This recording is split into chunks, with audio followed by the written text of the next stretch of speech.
안녕하세요. 자, 이번 시간은 이제 중국이 분열이 되었다가 다시 통일이 되었어요. 그 수나라와 당나라에 대해서 이야기해 볼 텐데요.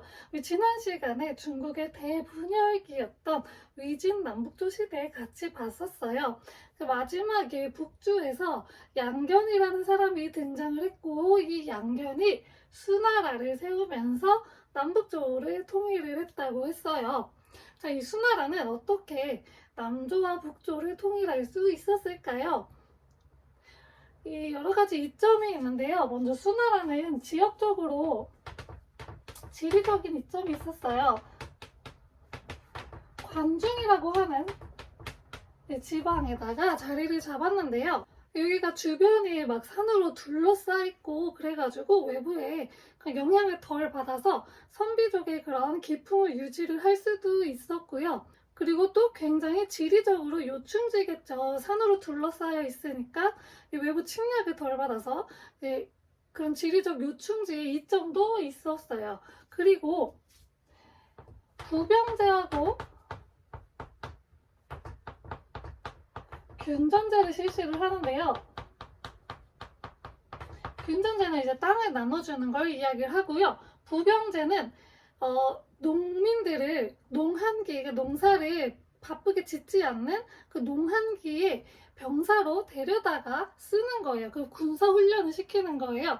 그래서 전 이제 농민들이 군사화가 되는 거죠. 그래서 군사적으로도 또 든든했다라는 거고요. 그리고 남조의 그 송제 양진으로 이어지는 그 왕조가 있었잖아요.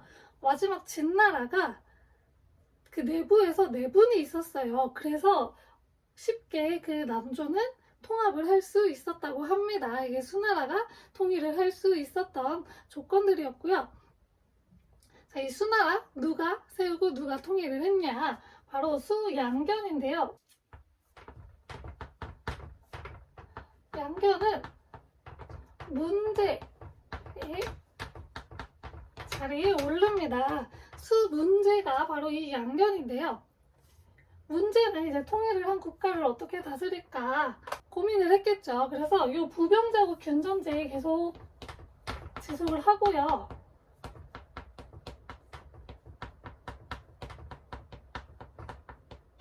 자, 그리고 율령을 반포를 합니다. 율령은 법을 말해요.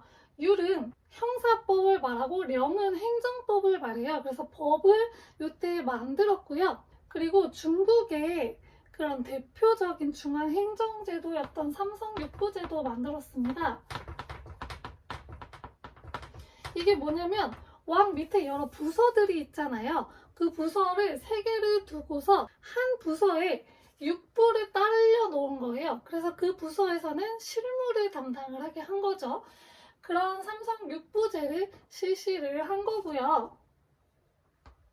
그리고 문제는 또 무엇을 하냐면 지금의 과거제 비슷한 선거제라고 하는데요. 이게 과거제의 전신이에요. 이것을 처음으로 실시를 하였습니다. 자, 그래서 이 이전까지 구품중정제로 우리 위진 남북조 시대에 구품중정제가 실시를 되면서 추천을 통해서 중앙관직으로 나아갔다고 했잖아요. 그렇게 되다 보니까 이제 호족들이 자신들의 입맛에 맞는 사람만 추천을 하게 됐어요. 그러면 능력에 따라서 이제 뽑는 게 아니고 가문에 따라서 또 다시 뽑게 된 거예요. 그거를 이제 해결을 하기 위해서 시험을 치고서 중앙관직에 진출을 하게끔 만든 거죠. 이것이 진짜로 능력 위주의 이런 인재 선발이 된 거예요. 그래서 이런 과거제를 또 실시를 하였습니다. 이 문제의 뒤를 이은 거는 양제인데요. 자, 양제 때는 무엇을 하냐 하면 이 전부터 계속하던 대운하가 있어요. 대운하 작업을 완성합니다.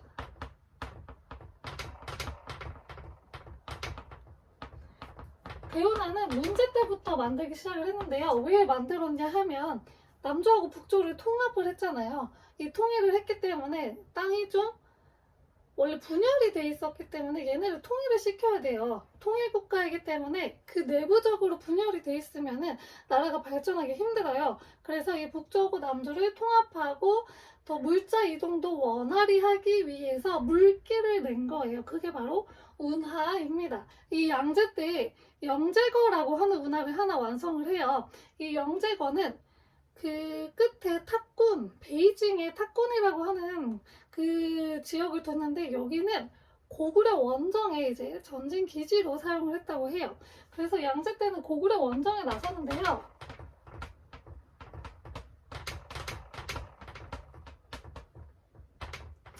어떻게 되냐? 그냥 발려버렸습니다. 바로 고구려의 을지문덕 장군 있잖아요. 그때 이제 살수대첩에서 발리게 되면서, 자, 안 그래도 지금 대운하 작업을 하면서 이게 대토목 공사는 늘 백성들의 불만을 사요. 왜냐면 자기 그 농사도 지어야 되고 하는데 자기 삶이 없이 그냥 나라에 그럼 대토목 공사에 동원이 되는 거잖아요. 그래서 그거에 대한 불만도 쌓여 있었고, 거기다가 고구려 원정의 실패까지 하면서 결국엔 반란이 또 일어나게 돼요. 양현감의 반란이라고 하는 반란이 일어나요. 양현감이 먼저 반란을 일으키게 되면서 이게 농민 반란으로 이어지면서 점점 반란이 커지게 돼서 수나라는 멸망을 하게 되었습니다. 이 수나라가 멸망한 자리에 들어선 국가가 바로 당나라인데요. 이 당나라는 이연이라고 하는 사람이 세웠어요. 이 이연이 자기 아들이었던 이세민의 도움을 받아서 세운 국가가 바로 당나라입니다. 그래서 이연이 당 고조로 일대 황제에 있었고요. 그 이후에 이제 이연이 자리를 물려줘야 되잖아요. 그래서 첫째 아들한테 자리를 물려주려고 했는데 이세민은 자기가 당나라 세웠는데 엄청난 공이 있는데 왜 나를 세우지 않지 하고 불만을 품고 있었어요. 그러던 와중에 다른 형제들이, 이세민을 제외한 다른 형제들이 이세민이 공이 너무 크고 잘하니까 얘가 황제가 될 거를 두려워해서 얘를 제거하기 위한 계획을 세워요. 근데 그 계획을 이세민이 알아버려요. 그래서 내가 먼저 쳐야겠다 해서 현무문이라고 하는 문에서 기다리고 있다가 기습 공격을 해서 형제들을 죽이고 본인이 이제 황제 자리에 오릅니다. 그것이 바로 당태종인데요. 당태종은 우리나라하고도 연관이 좀 깊어요. 고구려 안시성 싸움 때 쳐들어왔던 게 바로 이 당태종 시기거든요. 그래서 이 당태종이 이때 이제 황제 자리에 오르게 되었습니다. 이 당태종은 조용조라고 하는 세금 제도를 실시를 해요. 조용조는 뭐냐면 이 세금인데요. 조는 땅에다가 매기는 거.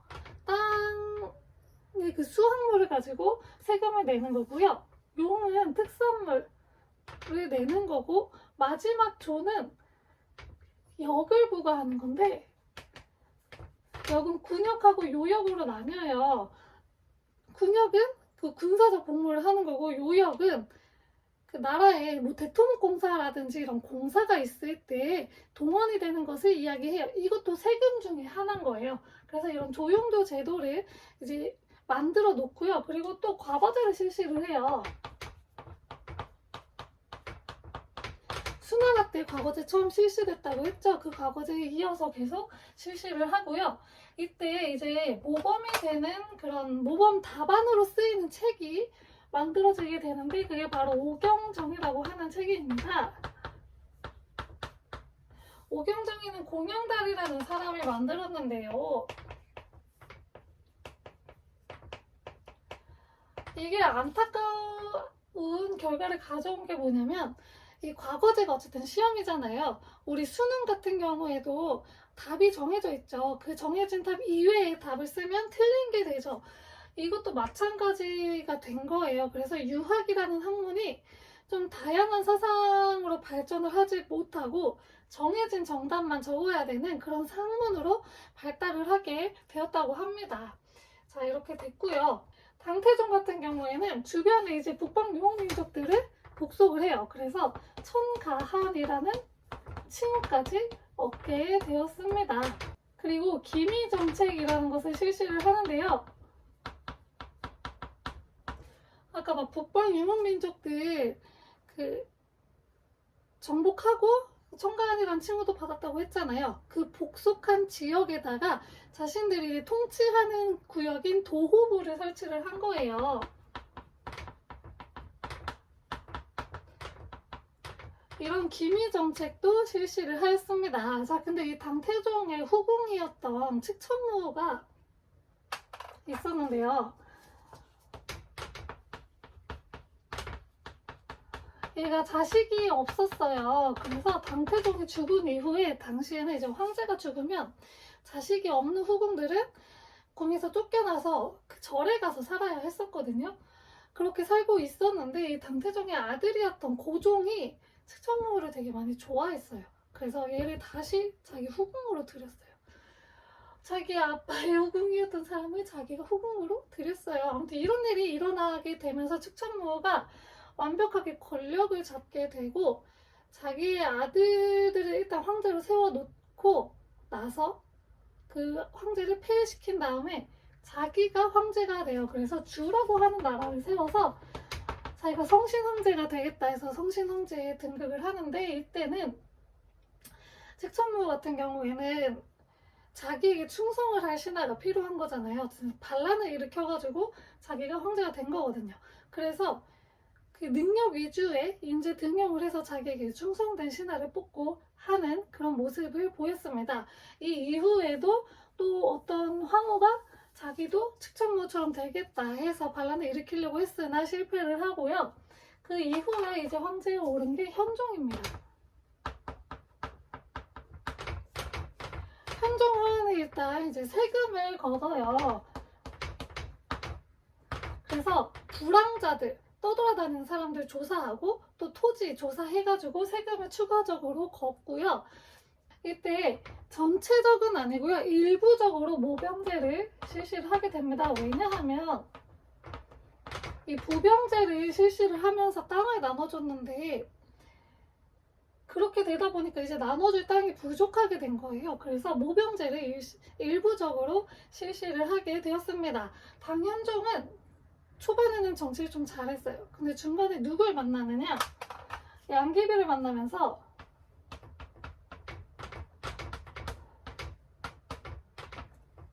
완전 맛이 가기 시작을 합니다. 이 양귀비의 육촌 오빠였대요.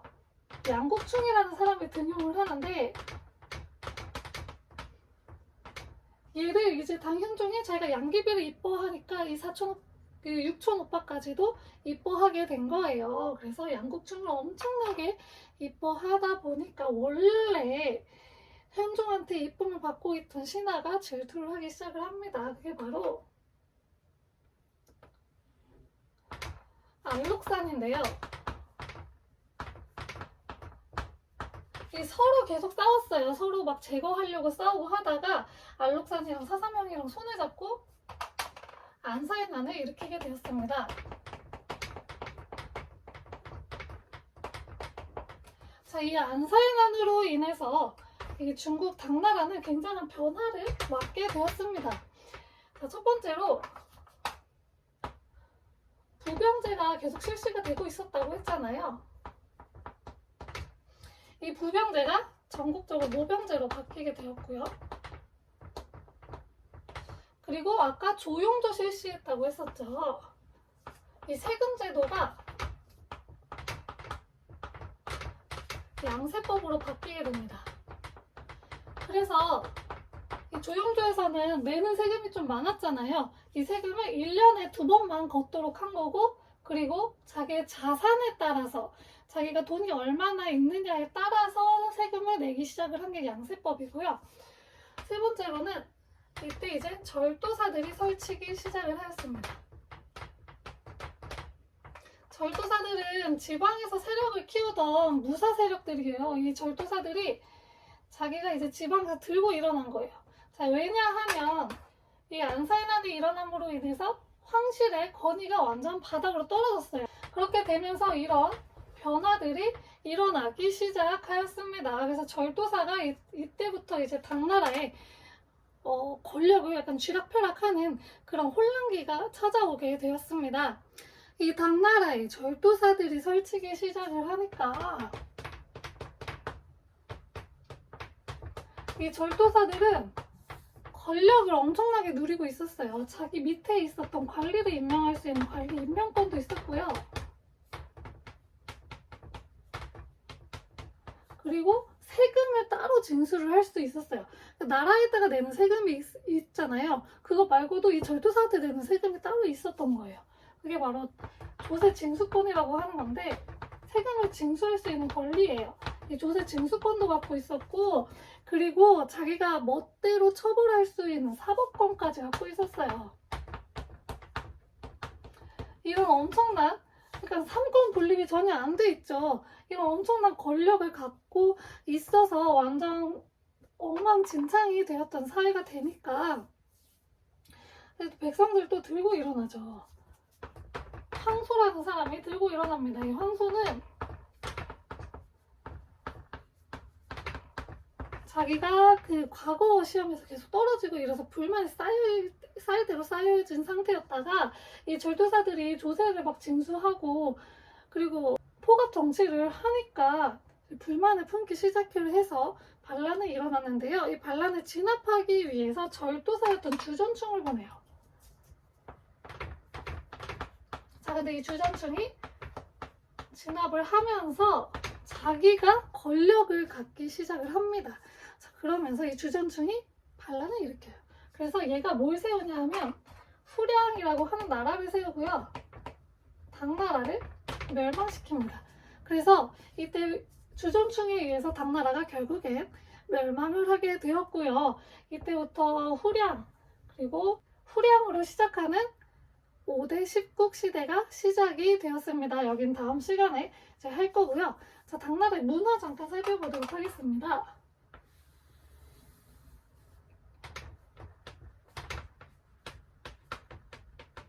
당나라는 문화가 굉장히 발달을 했어요. 당나라의 수도였던 장안이라는 곳이 있는데요. 이 장안은 굉장히 많은 사신들이 들어오고 또 많은 사람들이 왔다 갔다 상인들도 왔다 갔다 하면서 굉장히 국제적인 도시가 되었어요. 그래서 굉장히 컸고요. 그렇기 때문에 당나라는 국제적인 문화를 가질 수가 있었습니다. 그리고 당나라에는 귀족이 있었어요. 귀족들이 문화를 향유했기 때문에 귀족적인 문화를 갖고 있어서 당나라의 문화는 대표적으로 국제적, 귀족적이라는 말로 설명이 가능합니다. 자, 그리고 이 당나라는 불교를 받아들였는데요. 이 현장이라든지 의정이라는 스님을 보내서 이제 불교 경전을 연구하게 하기도 하였습니다. 또한 이 당나라는 시도 발달을 했는데 이백하고 두보가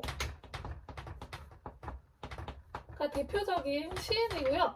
그리고 당삼채라고 하는 도자기도 굉장히 유명했어요. 당삼채는 되게 화려하게 예쁜 색깔로 꾸민 그런 도자기예요. 이 당삼채가 굉장히 유명했다고 합니다. 그리고 한나라 때부터 계속 있었던 비단길이 그때 개척이 됐다고 했잖아요. 거기서 다양한 종교도 받아들여가지고 종교도 굉장히 다양했다고 합니다. 뭐 경교, 그리고 조로아스터교, 만이교, 이슬람 되게 다양한 종교들을 받아들였습니다. 자, 그런데요.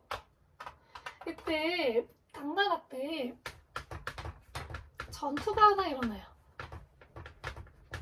탈라스 전투라는 건데 어디하고 싸우느냐, 나중에 배울 이슬람 왕조 중에 아바스 왕조가 있어요. 여기하고 싸우는데 여기서 아바스 왕조가 이겨요. 그러면서 비단길의 운영권을 빼앗기게 되면서 비단길은 이때부터 이용하기가 힘들어졌고, 그래서 이 탈라스 전투로 인해서 비단길 운영권을 뺏겨서 무엇을 개척하기 시작을 하느냐, 어쨌든 다른 길을 개척을 해서 이제 계속 외부 세력하고 교류를 해야 되잖아요. 그래서 바닷길을 개척을 하기 시작을 하였습니다. 이 종교를 받아들였던 이 비단길을 상실을 하고 바닷길을 개척하기 시작을 한 게 당나라고요. 그리고 당나라에서는 또 그 어음이라는 것을 만들어요. 어음이 뭐냐면 돈을 직접 주지 않고 내가 이 돈이 있다, 이 돈을 주겠다 하고 하는 약속된 그런 문서예요. 그 어음인 비전이라고 하는 건데 이 어음도 발행하고 그리고 그 상인들의 조합이 있어요. 자기들끼리 우리는 우리가 지키자 하는 조합을 만들어요. 그게 바로 행이라고 하는 조합인데 이런 것들도 만들었다고 합니다. 자, 이게 바로 당나라입니다. 자, 오늘 배운 내용 잠깐 정리를 하면 이제 남조하고 북조를 통합한 수나라가 등장을 했는데 수나라는 대운하공사 그리고 고구려 원정의 실패로 인해서 반란이 일어나서 굉장히 짧은 시간 내에 멸망을 하고 그 수나라의 뒤를 이은 게 바로 당나라다. 당나라는 당태종 때에 이제 전성기를 이루었고요. 유교 정치, 과거제 실시하면서 유교 정치도 실시를 하고 그리고 세금제도 이런 것들을 마련을 했다라고 이야기를 했어요. 하지만 이제 현종 때 양귀비에게 빠지면서 정치가 혼란해졌고 안살난이 일어나면서 당나라에는 굉장히 큰 변화들이 일어났고 굉장히 그때부터 당나라가 몰락하기 시작을 했다고 했어요. 그리고 절도사들이 설치게 되면서 황소의 반란이 일어났고 그 황소의 반란을 진압하는 과정에서 주전충이 자신의 세력을 키워서 후량이라는 나라를 세우면서 당나라가 멸망을 하게 되었다고 했습니다. 그 당나라의 장안, 수도였던 장안은 굉장히 국제적인 도시가 되어서 당나라는 국제적인 그런 문화적 특성을 갖게 되었다라고까지 이야기했습니다. 자, 다음 시간에는 이 당나라가 아까 주전충에 의해서 멸망했잖아요. 이 이후에 이야기를 해보도록 하겠습니다. 감사합니다.